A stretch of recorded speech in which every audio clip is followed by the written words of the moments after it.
ജാങ്സനായിരുന്നല്ലോ ഒരു ടോർച്ചർ റൂമൊക്കെ ഡോങ്ചുവിന് വേണ്ടി തയ്യാറാക്കുവാനായിട്ട് പറഞ്ഞിട്ടുണ്ടായിരുന്നത്.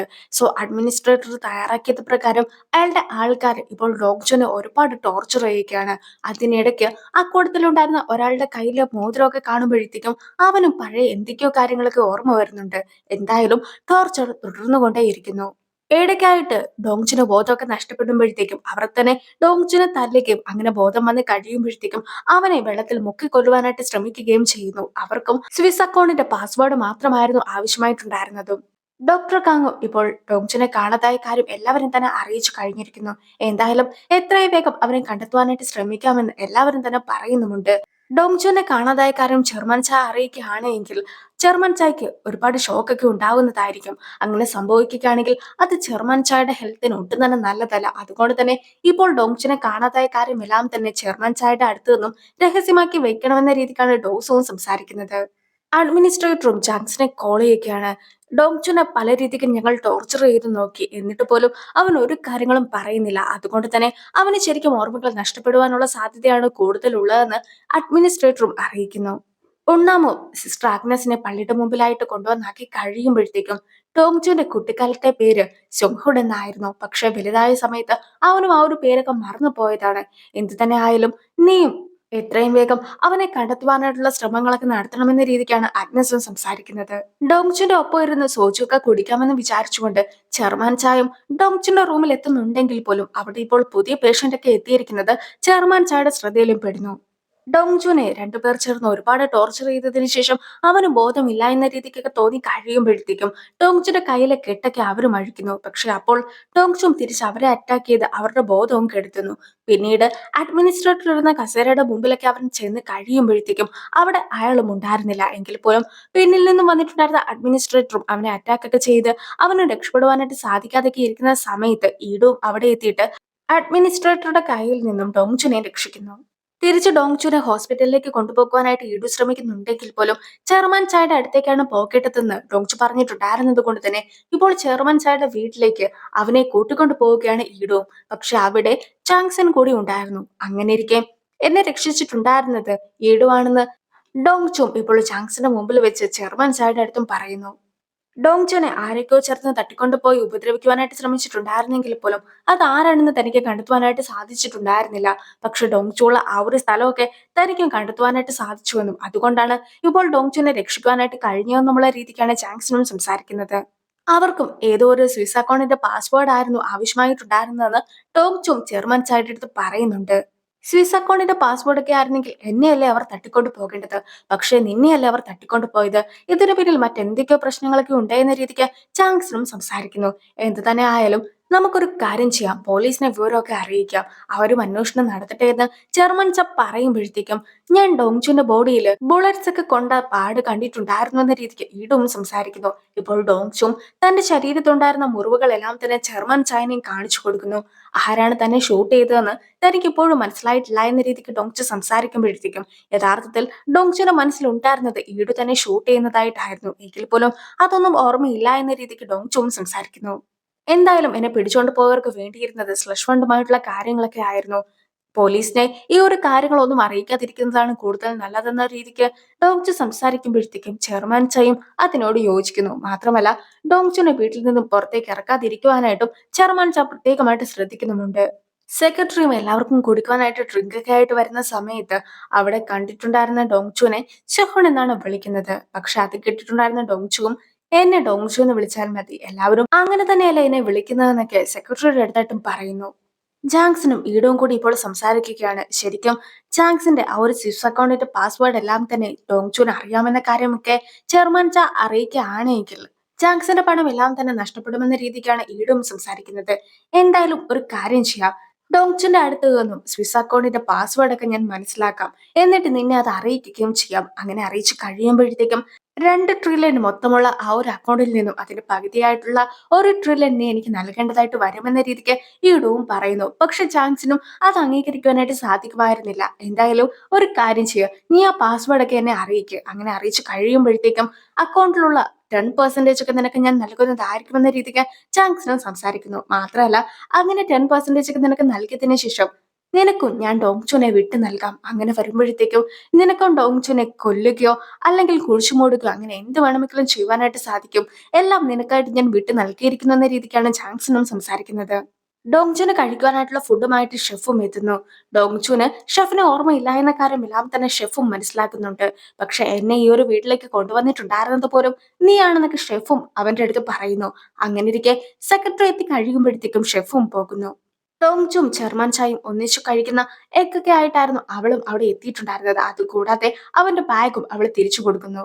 നീ ആദ്യമായിട്ട് ഇവിടെ വന്ന സമയത്ത് ചെർമാന്റെ കൂടെ മുട്ടയില് ഡ്രിങ്ക്സ് ഒക്കെ വെച്ചിട്ട് കുടിച്ചിട്ടുണ്ടായിരുന്നു. അങ്ങനെ നിനക്കത് ഇഷ്ടപ്പെടുകയും ചെർമാൻ ചായും നീയും ഒന്നിച്ച് കമ്പനിയായിട്ട് അങ്ങനെ സ്ഥിരമായിട്ട് കുടിക്കുകയും ചെയ്തിട്ടുണ്ടായിരുന്നുവെന്നും അതുകൊണ്ട് തന്നെ നീ ഇപ്പോൾ ഇതൊന്ന് കുടിച്ചൊക്കെ നോക്ക്, ചിലപ്പോൾ ഓർമ്മകളൊക്കെ തിരിച്ചു വന്നാലോ എന്ന രീതിക്ക് സെക്രട്ടറിയും അവന്റെ അടുത്ത് സംസാരിക്കുന്നു. അവനും അത് കുടിച്ചു നോക്കുന്നുണ്ടെങ്കിലും അവൻ അത് അത്രയ്ക്ക് ഇഷ്ടപ്പെടുന്നില്ല.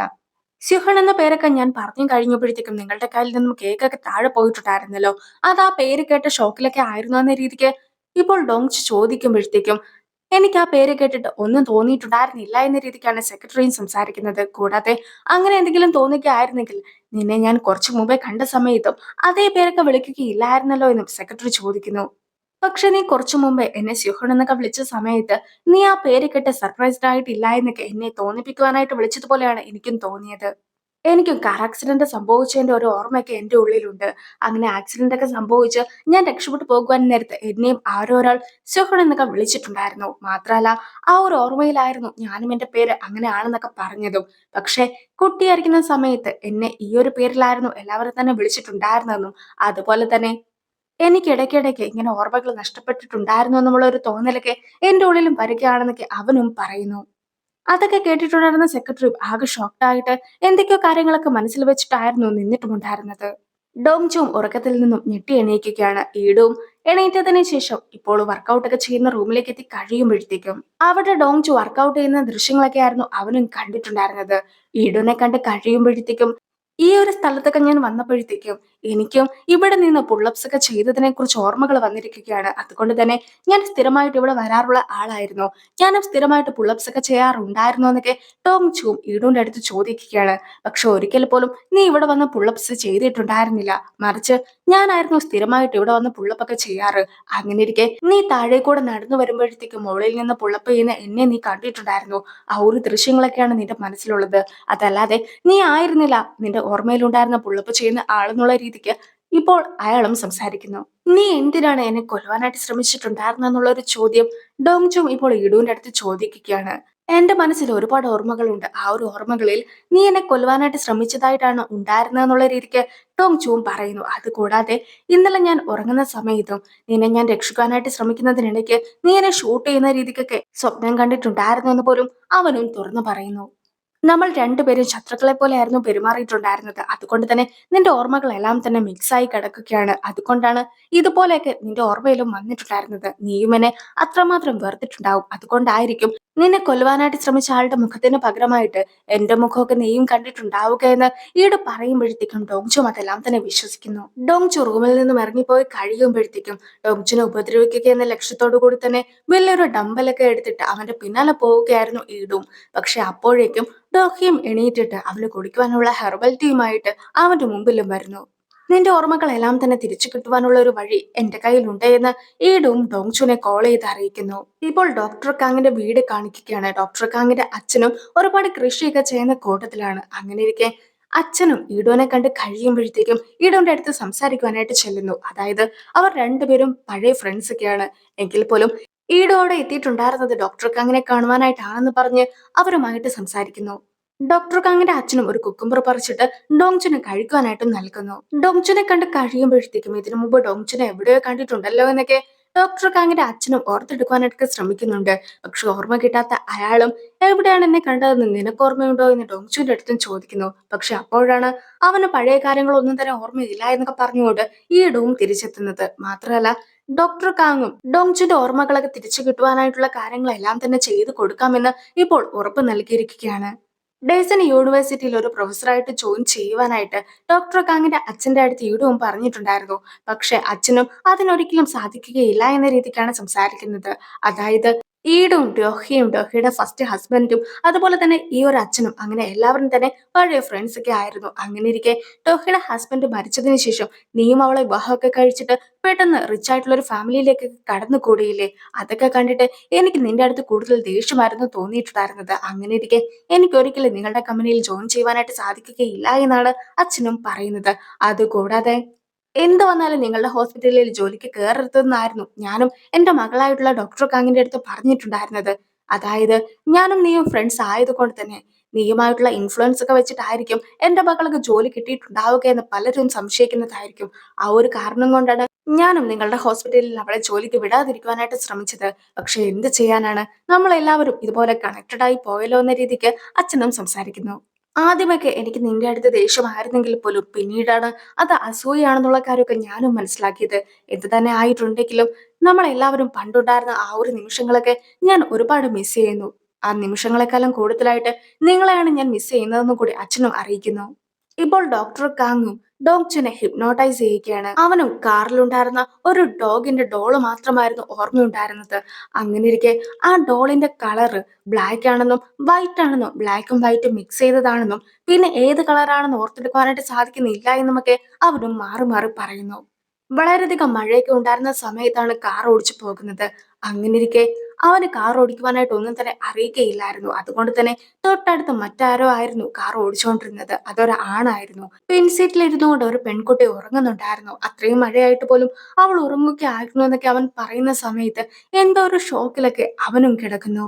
ജാങ്സൺ ഇപ്പോൾ ഒരു പൊളിറ്റീഷ്യനുമായിട്ട് സംസാരിക്കുന്നു. ഇലക്ഷനൊക്കെ വരുവാനായിട്ട് പോവുകയാണെന്നും ഫണ്ടൊക്കെ എത്രയും വേഗം എത്തിക്കേണ്ടതായിട്ടുണ്ട് എന്നും പൊളിറ്റീഷ്യൻ സംസാരിക്കുമ്പോഴത്തേക്കും തന്റെ കയ്യിൽ തന്നെ പണം എല്ലാം തന്നെ ഉണ്ട് എന്ന രീതിക്കാണ് ജാങ്സണും തിരിച്ചു മറുപടി കൊടുക്കുന്നത്. എന്തായാലും ഈഡുവും ചാങ്സിനെ കോൺടാക്ട് ചെയ്തതിനു ശേഷം ഇപ്പോൾ ഡോങ്ചുന് ഹിപ്നോ തെറാപ്പിയൊക്കെയാണ് ചെയ്തുകൊണ്ടിരിക്കുന്നതെന്നും അതുകൊണ്ട് തന്നെ അവൻ ഓർമ്മകളൊക്കെ തിരിച്ചു കിട്ടുവാനുള്ള സാധ്യതകൾ കൂടുതലാണെന്നും പറയുന്നു. അങ്ങനെ ഇരിക്കെയാണ് ഗുഹോയും ഒരു കാര്യം ജാങ്സിന്റെ അടുത്ത് പറയുന്നത്. നേരത്തെ ഒരു ഷോക്കൊക്കെ ഉണ്ടായത് കൊണ്ടാണല്ലോ ഡോങ്ചുന് ഓർമ്മകളെല്ലാം തന്നെ നഷ്ടപ്പെട്ടത്. അപ്പോൾ അതുപോലെ തന്നെ വലിയൊരു ഷോക്കൊക്കെ തിരിച്ച് അവന്റെ അടുത്ത് കൊടുക്കുകയാണെങ്കിൽ അവനും ഓർമ്മകളൊക്കെ തിരിച്ചു കിട്ടുകയില്ല എന്ന രീതിക്കായിരുന്നു ഗുഹോയും സംസാരിച്ചത്. അത് കേട്ട ഉടനെ തന്നെ അത് വളരെ നല്ലൊരു ഐഡിയ ആണെന്നുള്ള രീതിക്ക് ചാങ്സിനും പറയുന്നു. മാത്രമല്ല പിന്നീട് ഉണ്ണാമും ചോളും കൂടി എങ്ങോട്ട് പോകാനായിട്ട് തുടങ്ങുമ്പോഴത്തേക്കും ഉണ്ണാമിന്റെ അടുത്ത് കുറച്ച് കാര്യങ്ങളൊക്കെ സംസാരിക്കാനായിട്ടുണ്ട് എന്ന് പറഞ്ഞിട്ട് അവളെയും വിളിച്ചുകൊണ്ട് പോവുകയാണ് ജാങ്സണും. ഹിപ്നോട്ടിസം ചെയ്തതിനു ശേഷം ഉണർന്നിട്ടുണ്ടായിരുന്ന ഡോങ്ചും ഇപ്പോൾ ആകെ നിലവിളിക്കുകയൊക്കെയാണ്. മാത്രമല്ല അവനും ആകെ ഒരു പരിഭ്രാന്തിയൊക്കെ ഉണ്ടായിട്ട് പിന്നീട് അവനും ഓക്കെ ആയി കഴിയുമ്പോഴത്തേക്കും ആ ഒരു റൂമിൽ നിന്നും പോലും അവനും ഇറങ്ങിപ്പോകുന്നു. അങ്ങനെ ഇരിക്കെ ഉണ്ണാം ഇപ്പോൾ സിസ്റ്റർ ആഗ്നസിന്റെ കൂടെയാണ് ഉള്ളതെന്നും അതുകൊണ്ട് തന്നെ ഡോങ്ചുനെ കാണുവാനായിട്ട് സാധിക്കുമോ എന്നും എല്ലാം തന്നെ ഡോക്ടർ കാങ്ങിന്റെ അടുത്തും ഉണ്ണാം ചോദിക്കുന്നു. ഡോങ്ചും ഓക്കെ ആയതിനു ശേഷം തിരിച്ച് ഡോക്ടർ കാങ്ങിന്റെ അടുത്ത് എത്തി കഴിയുമ്പോഴത്തേക്കും നിന്റെ ചേച്ചിക്ക് നിന്നെ കാണണമെന്ന് ആഗ്രഹമുണ്ട്. നീയും ഓക്കെ ആണെങ്കിൽ നമുക്ക് ചേച്ചിനെ കാണുവാനായിട്ട് പോകാമെന്ന രീതിക്ക് ഡോക്ടർ കാങ് ഡോങ്ചുവിന്റെ അടുത്ത് പറഞ്ഞു കഴിക്കുമ്പോഴത്തേക്കും ഡോങ്ചും അതിനെ സമ്മതിക്കുകയാണ്. അങ്ങനെ ഇരിക്കെ ഉണ്ണാം ഇപ്പോൾ ഡോക്ടർ കാങ്ങിന്റെ വീട്ടിലെത്തിയതിനു ശേഷം എവിടെയാണ് ഇപ്പോൾ സിസ്റ്റർ ആഗ്നസ് ഉള്ളതെന്നൊക്കെ പറഞ്ഞിട്ട് അവനെയും അങ്ങോട്ട് കൂട്ടിക്കൊണ്ട് പോകുവാനായിട്ട് ശ്രമിക്കുന്നു. അങ്ങനെ അവർ രണ്ടുപേരും കൂടി കാറിൽ ഇരിക്കുമ്പോഴത്തേക്കുമായിരുന്നു ഡോങ്ചുവും അവളുടെ കയ്യിലുണ്ടായിരുന്ന ടാറ്റു ഒക്കെ ശ്രദ്ധിക്കുന്നത്. ഡോങ്ചുവും തന്റെ കയ്യിലുള്ള ടാറ്റുവും അവളുടെ കയ്യിലുള്ള ടാറ്റുവും മാച്ചിങ് ആണെന്ന് മനസ്സിലാക്കുന്നു. പിന്നീട് അവരും എവിടെയാണോ സിസ്റ്റർ ആഗ്നസ് ഉള്ളത് ആ ഒരു സ്ഥലത്തേക്ക് എത്തുകയാണ്. ഓരോ റോഡിന്റെ രണ്ട് വശത്തായിട്ട് അവർ നിൽക്കുകയും ഡോങ്ചു സിസ്റ്റർ ആഗ്നസിനെ കാണുകയും ചെയ്യുന്നു. അങ്ങനെ ഇരിക്കെ ഡോങ്ചുനെ വീണ്ടും കണ്ട സന്തോഷത്തിൽ സിസ്റ്റർ ആഗ്നസ് ഗ്രീൻ സിഗ്നൽ ഒക്കെ വന്ന് കഴിയുമ്പോഴത്തേക്കും റോഡ് ക്രോസ് ചെയ്യുവാനായിട്ട് ശ്രമിക്കുന്നു. പക്ഷെ അപ്പോഴേക്ക് ഒരു ട്രക്ക് വന്ന് അവളെയും ഇടിച്ചിടുന്നു. ഇത് കണ്ട ഉടനെ തന്നെ ഡോങ്ചും ആകെ ഷോക്ഡ് ആയിട്ട് പഴയ കാര്യങ്ങളെല്ലാം തന്നെ ഓർത്തെടുക്കുന്നു. അല്ലെങ്കിലും എനിക്ക് ഹിപ്നോട്ടിസത്തിൽ ഒന്നും തന്നെ വിശ്വാസമില്ല. എന്തെങ്കിലും രീതിക്ക് ഷോക്കൊക്കെ വന്നിട്ടാണ് ഓർമ്മകൾ നഷ്ടപ്പെട്ടതെങ്കിൽ അതേ രീതിക്ക് വലിയൊരു ഷോക്കൊക്കെ കൊടുത്തിട്ട് ആ ഓർമ്മകൾ തിരിച്ചു കൊണ്ടുവരുന്നതിലാണ് എനിക്ക് വിശ്വാസമുള്ളതെന്ന് ജാങ്സണും സ്വയം പറയുന്നു. ഇപ്പോൾ ഡോങ്ചുവും ആകെ ഞെട്ടിത്തെറിച്ചൊക്കെ നിൽക്കുന്ന ആ ഒരു സീനോട് കൂടിയാണ് ഈ ഒരു എപ്പിസോഡ് അവസാനിക്കുന്നത്. അടുത്തൊരു വീഡിയോ ആയിട്ട് ഇത്രയും വേഗം കാണാം. ബൈ.